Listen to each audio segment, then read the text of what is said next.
en nuestra vida a menos que la verdad sea la base y el fundamento de nuestra existencia. Y finalmente dijimos que la verdad fortalece el espíritu, la mente y también, como no, le hace un favor muy grande al cuerpo. Y finalmente terminamos compartiendo 3 grandes verdades. Yo no sé cuántos de ustedes se acuerdan, pero yo dije que una de las verdades que quería compartir el domingo pasado es que la verdad se puede conocer, la verdad se puede experimentar, porque la verdad tiene nombre, y el nombre de la verdad es Jesús. Jesús dijo: yo soy el camino, yo soy la verdad y yo soy la vida. Y si eso es verdad, y vimos que la segunda verdad es que Él volverá, y la tercera verdad dijimos que Dios no miente, basándonos en el texto del libro de Números, capítulo 23, verso 19. Dios no es hijo de hombre para que mienta. Lo que Dios ha prometido, y todo lo que Dios ha prometido es verdad, se va a cumplir. No es una especie de trampa, una especie de truco donde dice: bueno, te prometo esto, pero a la hora de la verdad no es verdad. No es así. Dios lo que promete, lo cumple, porque Dios es un Dios de verdad. ¿Cuántos dicen amén? Quiero llevarles al Salmo 139, porque en esta tarde vamos a compartir, vamos a meditar sobre 3 verdades más. Y la primera está basada en el Salmo 139, a partir del versículo 7. Es un salmo muy interesante, porque encontramos en él 3 atributos que son única y exclusivamente de Dios. No son atributos ni características del ser humano. Estas 3 cualidades o características solamente las tiene Dios.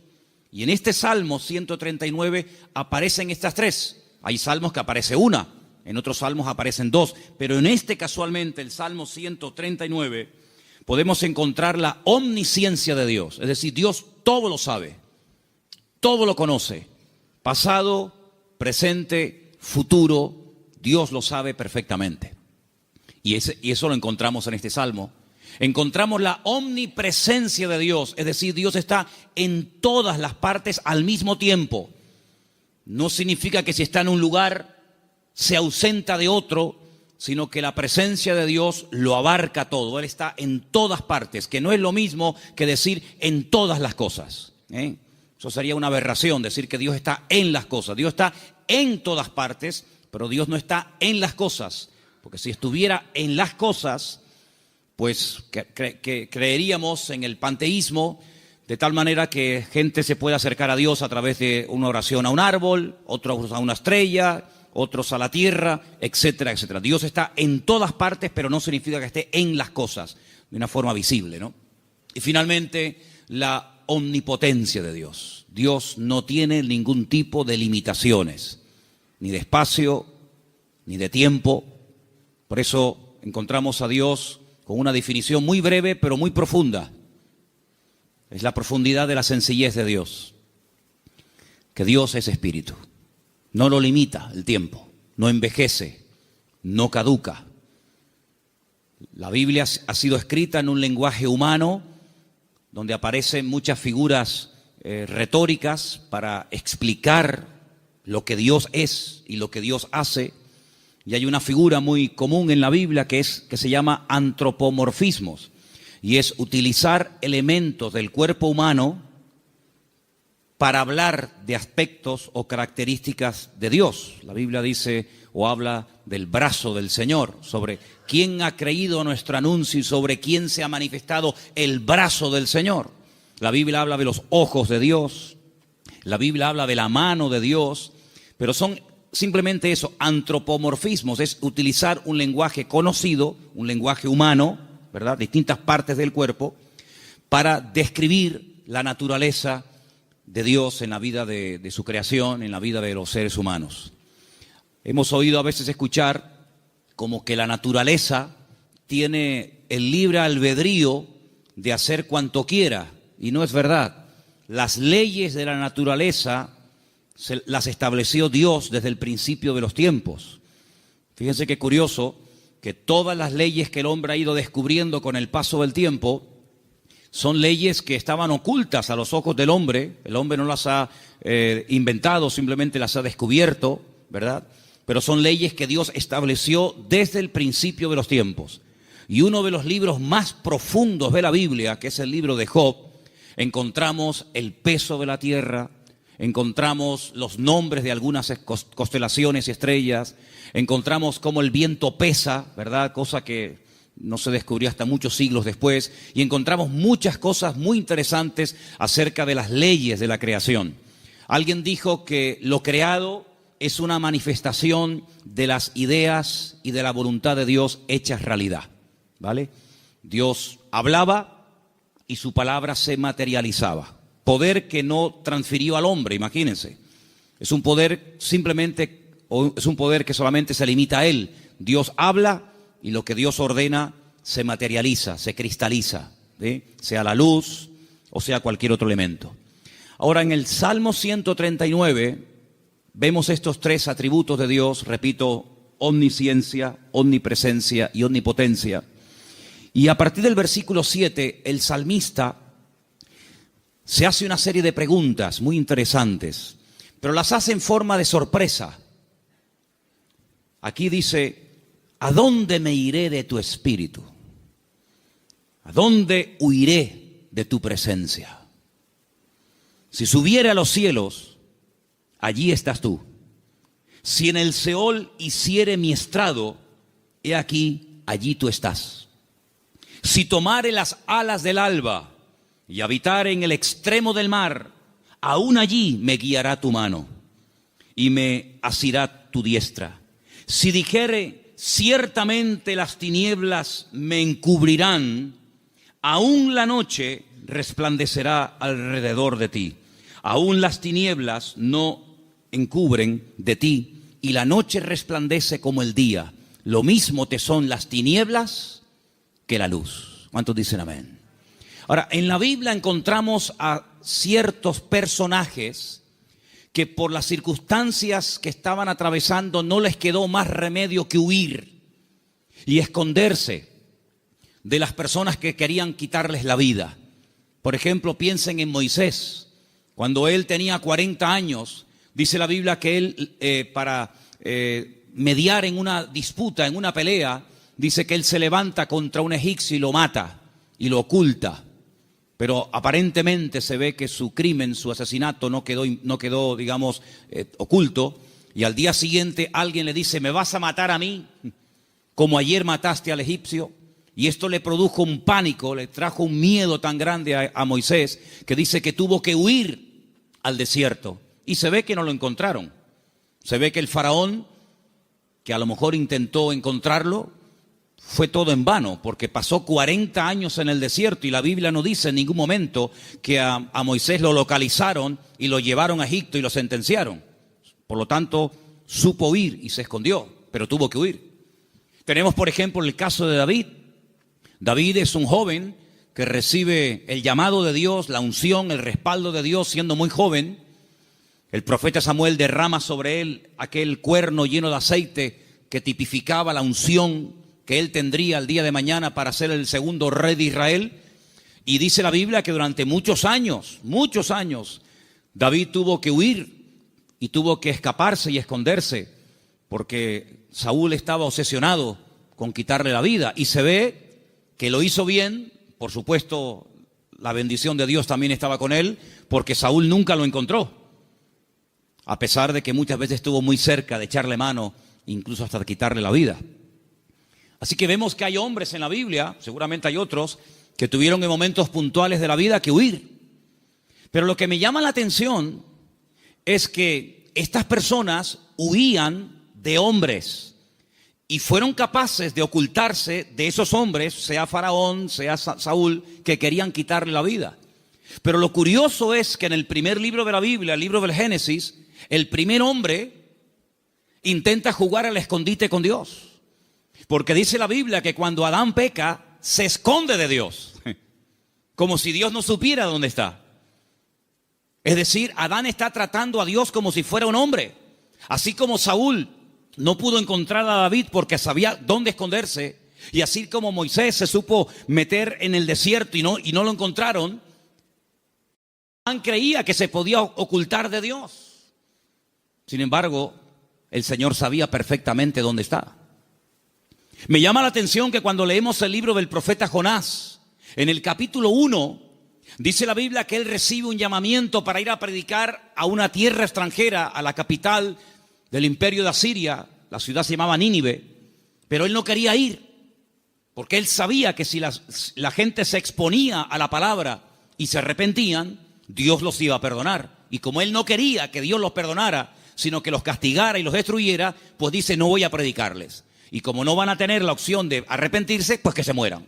Y entonces dice que desciende a una ciudad que en la Biblia se llama Jope, pero que en la actualidad se llama Jaffa, y dice que toma un barco para huir de la presencia del Señor.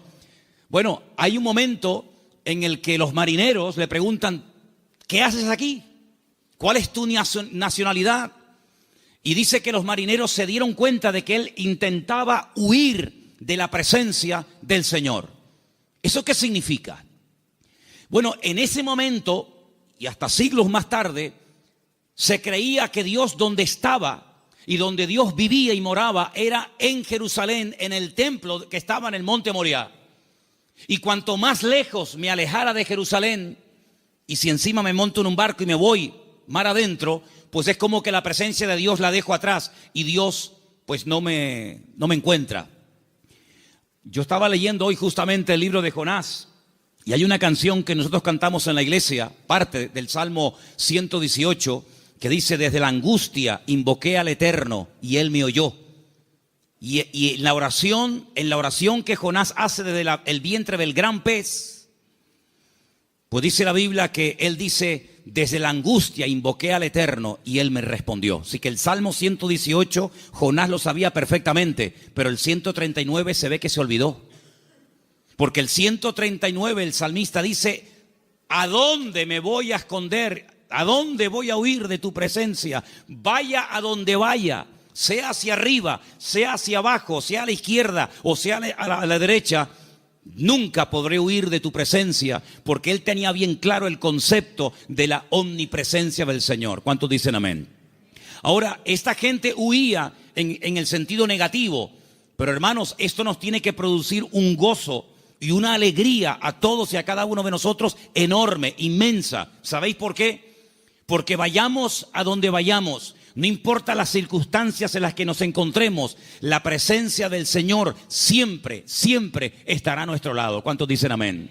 No importa si te encuentras en una cárcel, allí el Señor sabe que estás. ¿O acaso nos hemos olvidado de que una noche bien tarde Pablo y Silas cantaban, los presos les oían, pero no solamente los presos les oían, sino que el Señor en el cielo también les oía y dice que los liberó de una forma tremenda? ¿Cuántos dicen amén?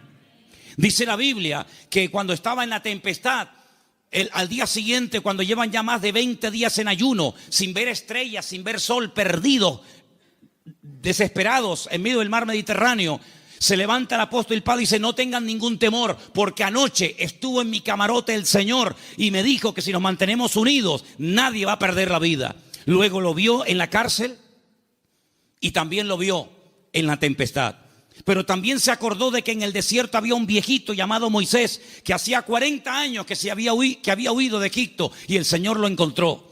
Y el Señor sabía que en aquel pozo, aunque los hermanos se tapaban los oídos y no querían oír los gemidos y los gritos de José, la Biblia nos enseña que el Señor siempre estuvo con José en el pozo y posteriormente en la cárcel. No hay ni un solo lugar donde nosotros vayamos en esta vida donde el Señor no esté a nuestro lado, sino que incluso hay una promesa del Señor que nos dice, he aquí yo estoy con vosotros todos los días hasta el fin del mundo. Hoy estaba analizando, estaba echándome un rato la siesta y de repente, ¡pum!, me desperté como un resorte y me fui a mi oficina y empecé a escribir todo lo que me venía a la cabeza. Y fíjate, me venía a la cabeza cuando Elías, huyendo, otro que huye también, en este caso no de un rey, no de un faraón, sino de una mujer llamada Jezabel, la reina perversa, esposa de Acab, que quiere matarlo. Dice que salió corriendo, huyendo para que Jezabel no pudiera matarlo. Y dice que se mete dentro de una cueva Y entonces dice que de repente se produce un terremoto tremendo, tremendo, a tal punto que dice que las rocas se parten por la mitad. Pero dice, Dios no estaba en ese terremoto. Más adelante dice que viene un viento huracanado espectacular, tremendo, que lo arranca todo. Y dice, pero Dios no estaba allí tampoco. Y al final, después de muchos, cosas de la naturaleza, dice que viene un viento apacible. Y él reconoce que en esa calma y en esa quietud estaba el Señor. Y me venía a la mente el capítulo 37 de Ezequiel, cuando dice que el Señor le permite ver un valle lleno de huesos secos en gran manera. Y dice que no se levantaban ni producían ningún temor porque no estaba el Espíritu de Dios dentro de ellos. Si como la Biblia dedica tiempo a decir dónde Dios no está, pero también la Biblia dice dónde Dios sí está.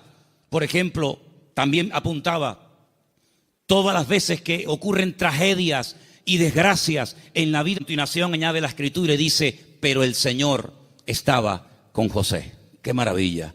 Hermanos, saber que nuestro Dios está con nosotros todos los días, ¿no te produce una alegría y una tranquilidad de saber que pase lo que pase y venga lo que venga y digan lo que digan, nuestro Dios está con nosotros porque es omnipresente?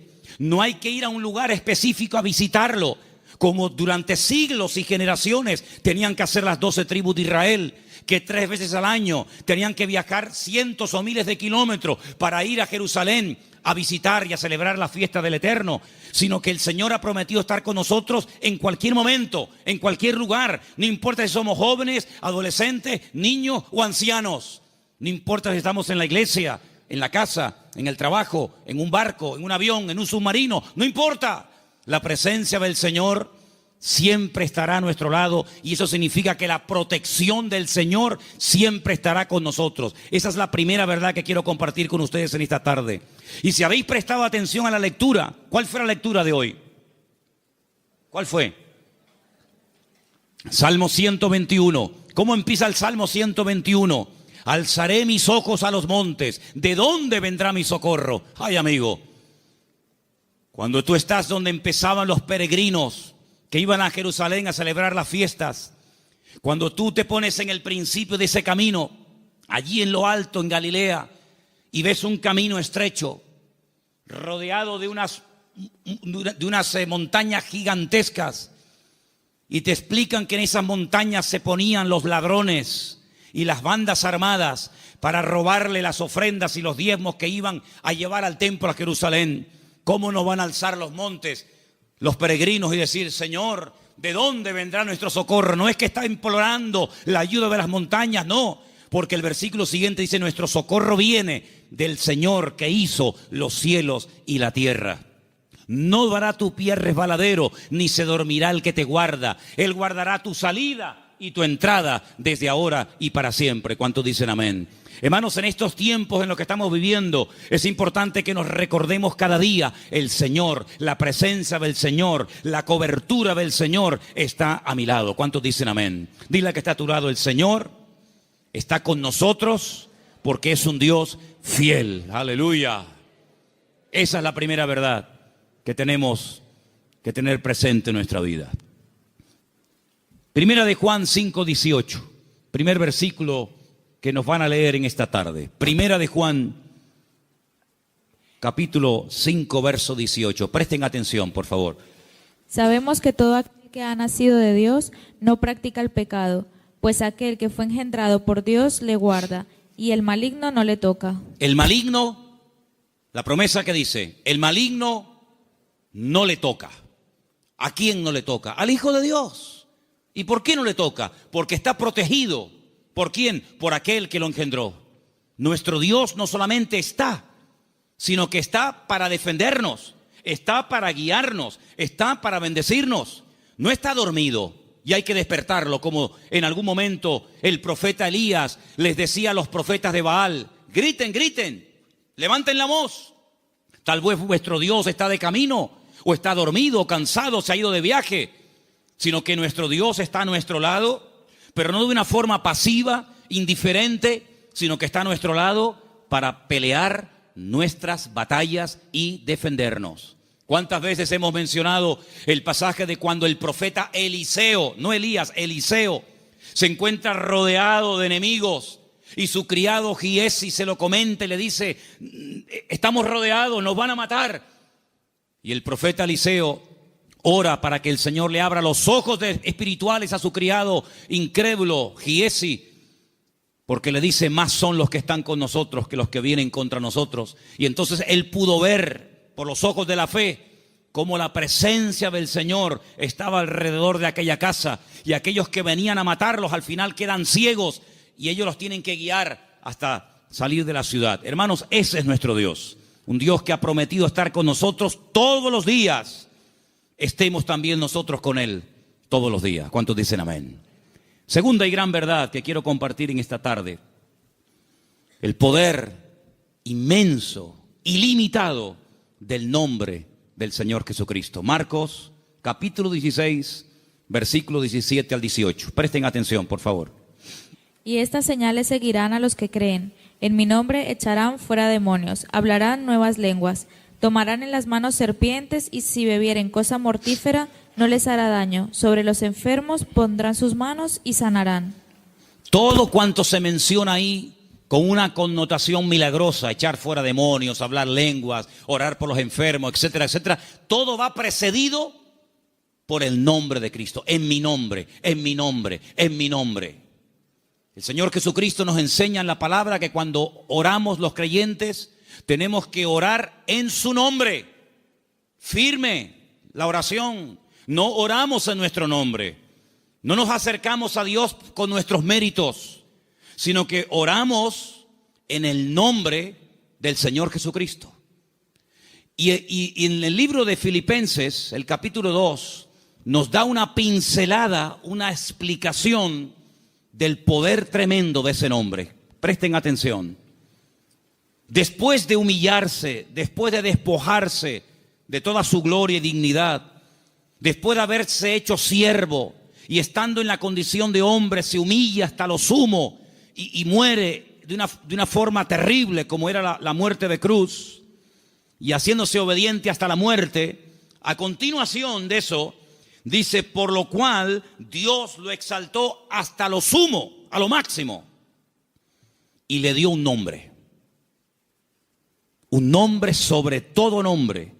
Y ahora escucha versículo 10: para que en el nombre de Jesús se doble toda rodilla de los que están en los cielos, en la tierra y debajo de la tierra, y toda lengua confiese que Jesucristo es el Señor, para gloria de Dios Padre. El poder del nombre de Cristo, no somos conscientes de lo poderoso que es mencionar ese nombre. Los demonios huyen y tiemblan cuando se menciona el nombre de Jesucristo. Es un nombre de poder, es un nombre de autoridad. No hay nada ni nadie que se resista al poder del nombre de Cristo. Una vez escuché a un predicador que vino a Las Palmas hace muchos años. Había sido misionero en África. Y un día no se le ocurre otra cosa más que ir a una tribu de caníbales. Y dice que mientras dormía en una choza durante la noche, hay un momento en el que él se despertó y ve a un caníbal con un garrote a punto de darle un palo en la cabeza y matarlo. Dice que fue algo tan rápido, no había tiempo para decir: hermano, vamos a orar, espérate un momentito. Dice que solamente dijo: Jesús. Solamente mencionó el nombre del Señor. Y dice que se le cayó ese garrote de la mano a este hombre y salió corriendo. Hermanos, hay millones de testimonios de personas que han sido sanadas, liberadas, salvadas, bendecidas y transformadas por el poder del nombre de Jesucristo. Es un nombre que tenemos que utilizarlo cuando oramos, cuando hacemos cualquier cosa: conducir, estudiar, trabajar, salir, entrar. Porque no solamente es una sugerencia, no solamente es una propuesta, una idea que les lanzo, sino que es un mandamiento bíblico. Vamos a leer en Colosenses 3:17. Fíjense cómo la Biblia nos enseña lo que estoy diciendo en esta tarde. Colosenses 3:17, por favor. Y todo lo que hacéis, sea de palabra o de hecho, hacelo todo en el nombre del Señor Jesús. Todo. Dando gracias a Dios, Padre, por medio de Él. Todo lo que hacéis, todo lo que habláis, hacerlo todo en el nombre del Señor Jesucristo. Cuando se monten en el coche a conducir, Señor, en tu nombre pedimos que nos traigas y que nos lleves de regreso a casa con tu paz y con tu bendición. Cuando vayas a un examen, cuando vayas a prepararte para hacer un examen o estudiar, Señor, yo me preparo, yo estudio, yo memorizo, pero yo pido que en tu nombre este examen salga bien, Señor. Cuando vas a trabajar o cuando vas a buscar trabajo, cuando vas a dormir, cuando vas a levantarte, todo lo que hacemos y todo lo que decimos, dice, hacedlo todo en el nombre de nuestro Señor Jesucristo. ¿Cuántos dicen amén? Y vas a ver cambios, vas a ver algo diferente en tu vida, porque ese nombre es un regalo, permítame la palabra, que Dios le ha dado al creyente, a sus hijos, a su pueblo, a su iglesia, para que lo use. El Señor Jesucristo le dijo un día a sus discípulos, no habéis recibido nada porque no os habéis atrevido a orar en mi nombre, pero a partir de ahora, todo lo que pidáis en mi nombre, os lo daré, para que mi Padre sea glorificada en esa petición. ¿Cuántos dicen amén? Así que esta es la segunda verdad que tenemos que interiorizar en nuestra vida. Tenemos un nombre, hermanos. Un nombre de autoridad en el cielo, en la tierra donde vivimos ahora mismo y aún debajo de la tierra. Un nombre que no tiene limitaciones de ningún tipo. Pues vamos a usarlo, porque la Biblia dice que es el regalo del Padre al Hijo, un nombre que es sobre todo nombre, para que en ese nombre se doble toda rodilla de los que están arriba en el cielo, en la tierra y aún debajo de la tierra, y toda lengua confiese que Jesucristo es el Señor, para gloria de Dios Padre. Dice también en un versículo que vamos a leer a continuación, en Proverbios 18:10, nos pone un ejemplo gráfico de la protección que proporciona el nombre del Señor, el nombre de Dios. Proverbios 18:10, por favor. Torre fuerte es el nombre del Señor. A Él correrá el justo y será levantado. Torre fuerte es el nombre de nuestro Señor, y a Él correrá el justo y será levantado. Leía en el día de ayer una historia cuando un tal Abimelech quiere matar a un montón de gente y dice que se dirige a la ciudad donde están las personas que él en un principio quiere aniquilarlas. Esto lo pueden ver en el capítulo 9 del libro de Jueces. Y dice la Biblia que en esa ciudad había una torre donde la gente de la ciudad, las mujeres y los niños se metieron, subieron a lo alto de la torre y allí se escondieron. Y dice que no les pasó nada. Yo no sé si el salmista se inspiró en esa historia para escribir estas palabras. Torre fuerte es el nombre de nuestro Dios. A Él correrá el justo y será salvado en el tiempo de la angustia, en el tiempo de los problemas. Así que, hermanos, les animo a que en esta semana, no en vano, porque fijaros que sagrado es el nombre del Señor, que hay un mandamiento de los 10, del decálogo, hay uno que curiosamente hace referencia a su nombre. No tomarás el nombre de tu Dios en vano. Pero bueno, una cosa es no tomarlo en vano y otra cosa es no tomarlo nunca. Por lo tanto, cuando menciones el nombre del Señor, que la gloria, una vez obtenida la respuesta a esa petición o a esa necesidad, que la gloria no sea para ti, sino que la gloria se la lleve el Señor. ¿Cuántos dicen amén? Hay también una tercera verdad que quiero compartir esta tarde. Y para los que no estuvieron, el otro día aquí en la iglesia, el día jueves, en la carta de Pablo a Tito, una carta pequeñita que está por ahí, por el Nuevo Testamento, ustedes la tienen también, no les quepa la menor duda. El apóstol Pablo deja a Tito en la isla de Creta para que impida que se mezclen o que se metan en la iglesia falsas enseñanzas, falsas doctrinas, etc. Y una de las cosas que el apóstol Pablo le decía a este joven pastor es que en la iglesia tiene que haber, a nivel de cuerpo, una sana doctrina y que el liderazgo, los ancianos que él iba a nombrar para que ocuparan cargos de responsabilidad en la obra, tenían que ser personas con una serie de características. Algunas eran prudentes, con paciencia, serios, sobrios, etc. Pero lo que me llamó la atención es que dice, y el liderazgo tiene que tener una fe sana. Bueno, literalmente dice que sean sanos en la fe. Y esto despertó mi curiosidad, porque la tercera verdad que quiero que en esta tarde escuchen ustedes y quiero compartir es el poder que tiene el cuerpo, el pueblo del Señor, siempre y cuando la fe de esa iglesia sea una fe sana. Y algunos dirán, pero ¿cómo que una fe sana? ¿Es que acaso hay una fe que no es sana? Pues sí. La fe a veces se puede enfermar. De hecho, vimos el jueves, repasamos un poco, que hay un momento puntual en el ministerio del Señor Jesucristo en el que algunos discípulos vienen y le dicen, Señor, nos ha pasado algo y queremos contártelo. Hemos entrado a una ciudad y no nos han querido recibir. No han sido hospitalarios, han sido fríos.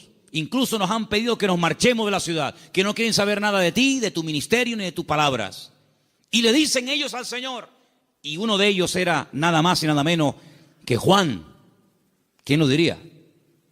Señor, ¿quieres que oremos para que caiga fuego del cielo y los destruya a todos? Oye, qué fe, ¿eh? Ellos creían que si oraban y que cayera fuego del cielo, el Señor respondería a sus oraciones. Pero el Señor dice, alto. No. Ese espíritu no es el que debe de caracterizar a un discípulo mío. La fe no es para destruir, la fe es para edificar. Si en todo lugar donde no nos escuchan vamos a pedir fuego, vamos a prenderle fuego a todo el país. Y una vez dije, ¿por qué se creen ustedes que el Señor se llevó al profeta Elías? Porque como siguiera como seguía, le iba a prender fuego a todo el país. El único que iba a quedar con vida era él. Pero saben, hermanos, esa es una fe distorsionada. Es una fe mal encaminada. Es una fe que, como una especie de lámpara de Aladino, te crees que todo lo que pides tienes que recibirlo. Y no está basada en la razón, no está basada en la palabra, en el sentido común, sino está basada en una emoción, en un rechazo que sientes hacia una gente que no te ha querido escuchar.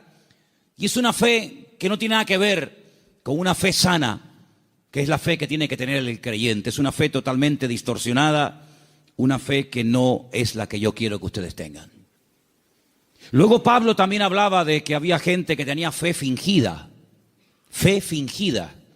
Y Pablo dice a Timoteo, yo doy gracias a Dios que la fe que tú tienes no es fingida. Porque la fe que tú tienes primeramente la tuvo tu abuela y después se la traspasó a tu madre y ahora la tienes tú. Y dijimos que esa fe no fingida tiene que ver con una fe sincera, sin mezcla, sin hipocresía. Otra versión dice sin engaño, sin máscara. Hablamos también acerca de que hay fe, hay gente que tiene fe, pero es una fe muerta. Tienen fe, pero está muerta. ¿Y cuál es la fe muerta? La que no produce obras. Dice la Biblia, la fe sin obras está muerta. Por lo tanto, cuando vamos a este tercer punto y hablamos acerca de la protección sobrenatural que hay sobre nuestra vida y de lo indestructible que es el pueblo del Señor, para que eso se dé, tiene que haber una fe sana entre nosotros, no una fe rara, distorsionada, enferma, sino una fe puesta en las promesas y en la palabra de nuestro Dios. ¿Cuántos dicen amén? Y entonces esa fe va a traer estabilidad.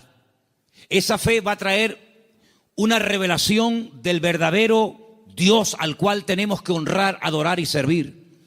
Porque yo creo con todo mi corazón que la forma como oramos, la forma como nos planteamos nuestro estilo de vida, las decisiones que tomamos o no, es decir, todo lo que hacemos en la vida como creyentes gira en torno al concepto que tenemos de nuestro Dios. Es decir, si nuestro concepto de Dios está equivocado, por mucha fe que tengamos, no estamos actuando correctamente. Y volvemos al principio del mensaje de hoy. Jonás creía que había lugares donde se podía esconder de Dios y Dios no encontrarlo. Dice que él huía de la presencia de Dios, huía del llamado de Dios, de la responsabilidad. ¿Por qué? Porque no quería cumplir con el llamado de Dios. Y hace exactamente lo mismo que hizo Adán en el jardín del Edén: huir, esconderse de Dios. Y él creía que uno se podía esconder de Dios. Y él actuaba en base a esa creencia equivocada. Por lo tanto, es muy importante que nosotros nos preguntemos de vez en cuando, a la luz de las Escrituras, si la forma como yo estoy orando y pidiendo las cosas, si la forma como yo estoy viviendo mi relación con el Señor es una relación basada en una fe sana o en ideas distorsionadas y equivocadas.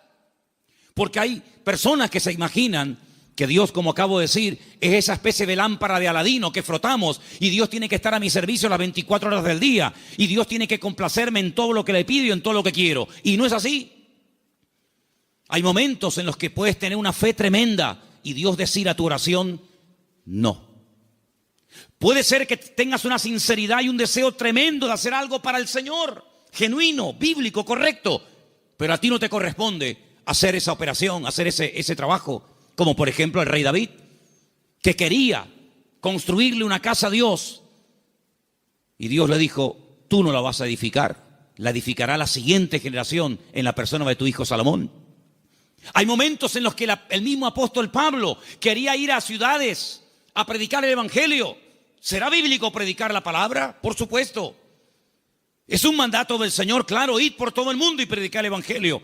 Pero también hay que decirlo que hay momentos en los que el Pablo quería ir a ciertos lugares a compartir y el Señor le decía, no, ahí no, en Bitinia no, bueno, pues me voy a Misia, no, ahí tampoco. Y uno dice, pero Señor, ¿no es tu voluntad ir a predicar a todas partes tu palabra? Sí, pero cada sitio y cada persona tiene su momento y tiene su lugar. Y ahora no es el momento de ir aquí, ahora es el momento de ir allá. Y Pablo, que era sensible a la voz del Espíritu, Pablo, que era una persona que se dejaba tratar y moldear, pues no era un niño caprichoso con la pataleta que cuando no le das la chupeta se pone a montarte un lío tremendo, sino que decía, bueno, pues si no es por aquí, será por allá. En otras palabras, no se venía abajo, no se derrumbaba, no se desanimaba, sino que él seguía probando, hasta que al final encontró el lugar idóneo donde el Señor quería llevarlo y usarlo. Por lo tanto, es muy importante que la iglesia interiorice esta verdad. El Señor nos quiere usar. Tenemos que cumplir con nuestras responsabilidades. Por supuesto que sí. Pero ¿estaré yo preparado para eso que quiero hacer? La Biblia nos enseña que cuando José era un joven, ya él sabía lo que Dios quería hacer con su vida. Yo creo que pecó un poco de imprudente. Abrió su corazón a sus hermanos. Tal vez lo mejor hubiera sido abrírselo solamente a su padre.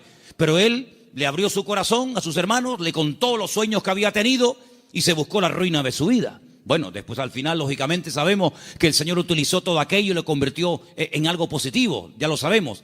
Pero hermanos, él tuvo que esperar desde el momento que recibe la revelación de la voluntad de Dios para su vida, hasta que él ve que eso se cumple, pasaron muchos años, pasó mucho tiempo.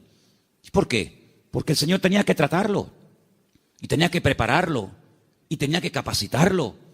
Y lo tuvo que hacer pasar por situaciones terribles, pero en todas y en cada una de ellas aprendió lecciones que lo marcaron para toda la vida. Y cuando llegó el momento, el Señor lo levantó y el Señor lo utilizó. Por eso, amados hermanos, ¿en qué momento, en qué etapa del camino te encuentras? Sin embargo, cuando le escribe el apóstol Pablo a Timoteo, le dice: Timoteo, Dios no nos ha dado espíritu de cobardía. Probablemente estaba pasando por un momento de temor frente a semejante responsabilidad. Pablo dice: Dios no nos ha dado espíritu de cobardía y no te tienes por qué avergonzar de mis cadenas. Cuando te pregunten dónde está tu apóstol Pablo, dónde está el fundador de la iglesia, no te avergüences de mis cadenas, da testimonio de ellas. Y te recuerdo que tienes que cumplir con tu ministerio. Y te recuerdo que tienes que predicar la palabra a tiempo y fuera de tiempo. Y te recuerdo que tienes que cuidar tu salud.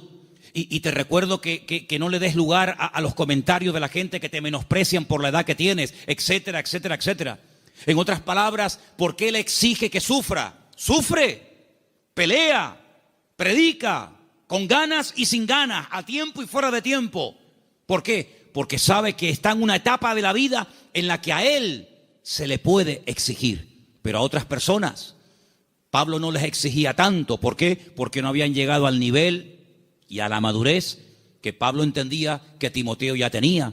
Por lo tanto, en base a tu conocimiento, en base a tu madurez, en base al desarrollo que tú tienes en el Señor, se te exigirá más o se te exigirá menos.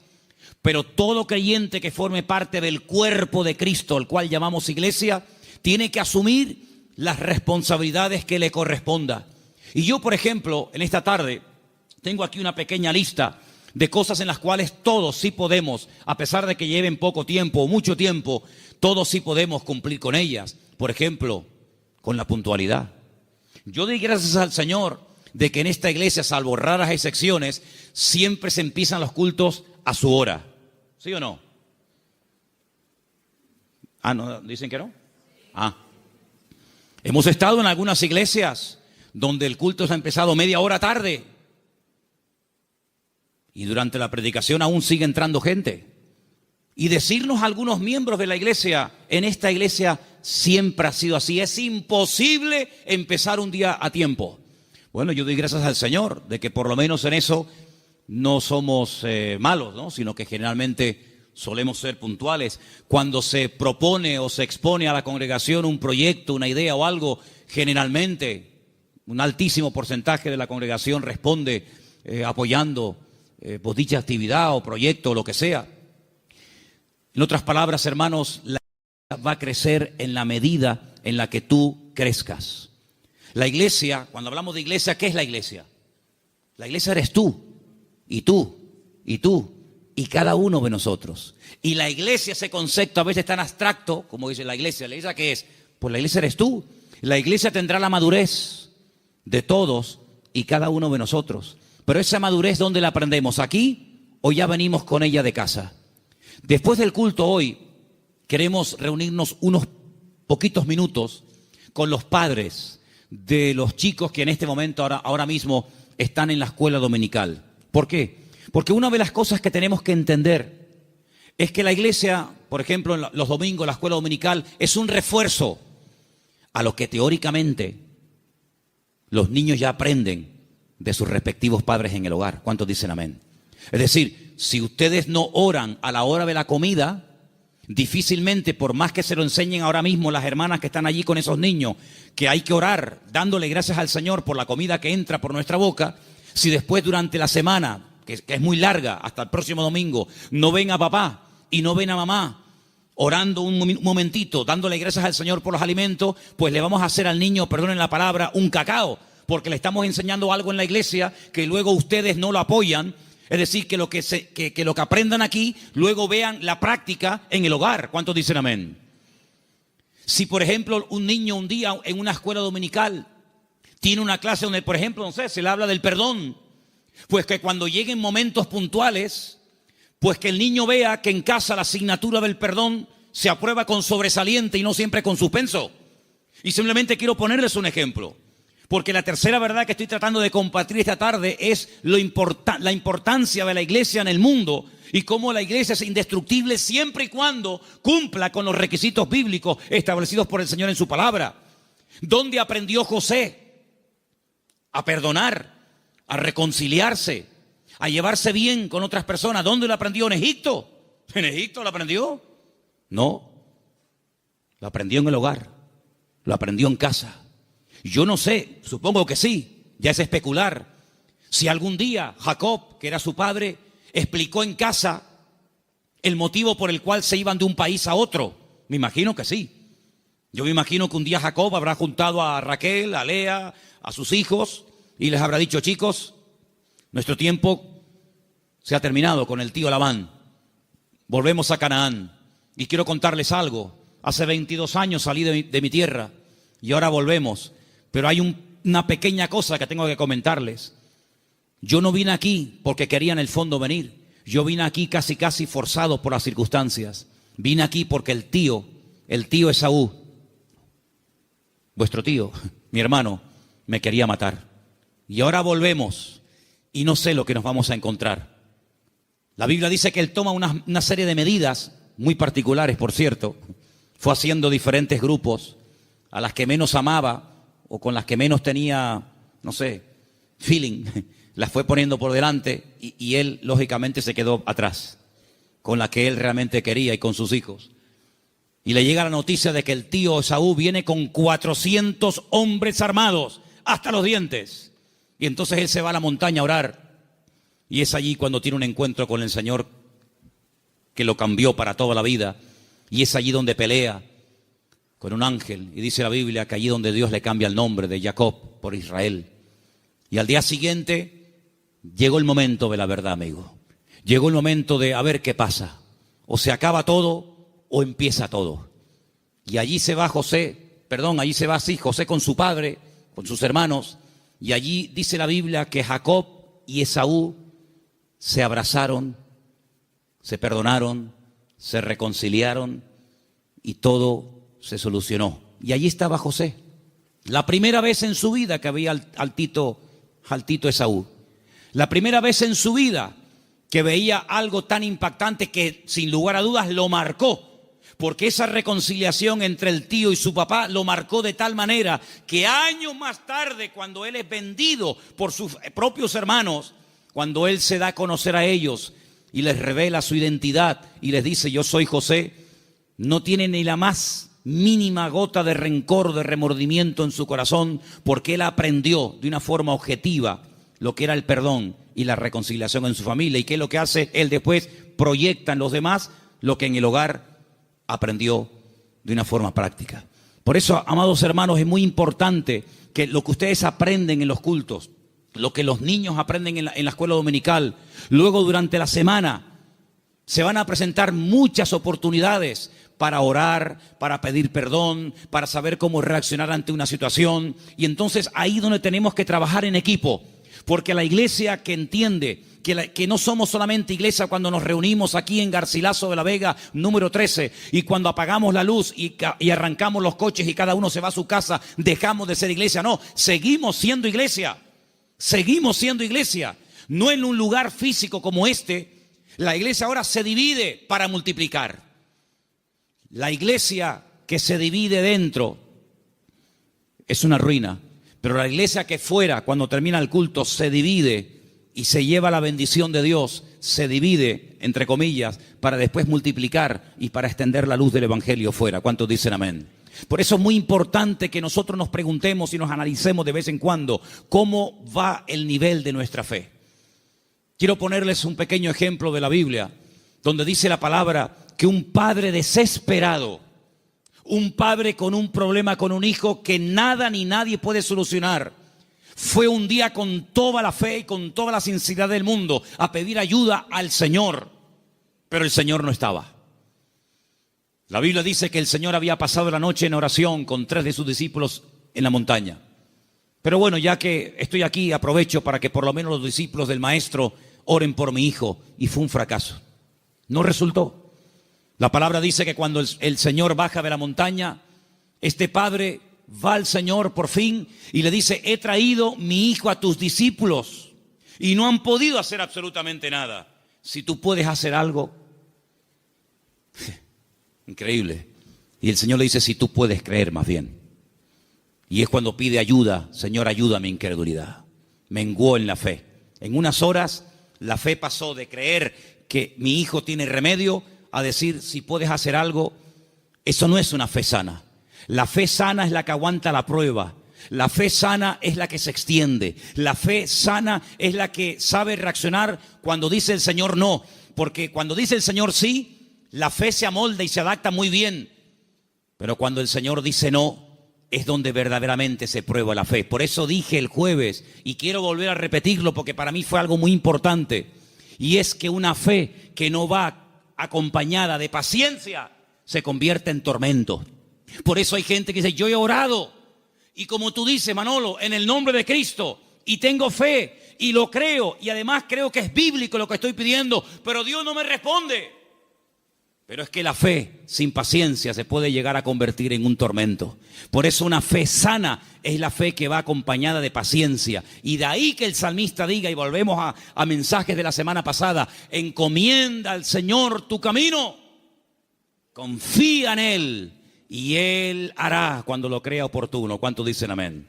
Por eso la iglesia, claro que es indestructible. Hay promesas que las puertas del infierno no prevalecerán contra el pueblo de Dios. Pero siempre y cuando el pueblo de Dios se mantenga alineado y siempre y cuando el pueblo del Señor tenga ese mismo sentir.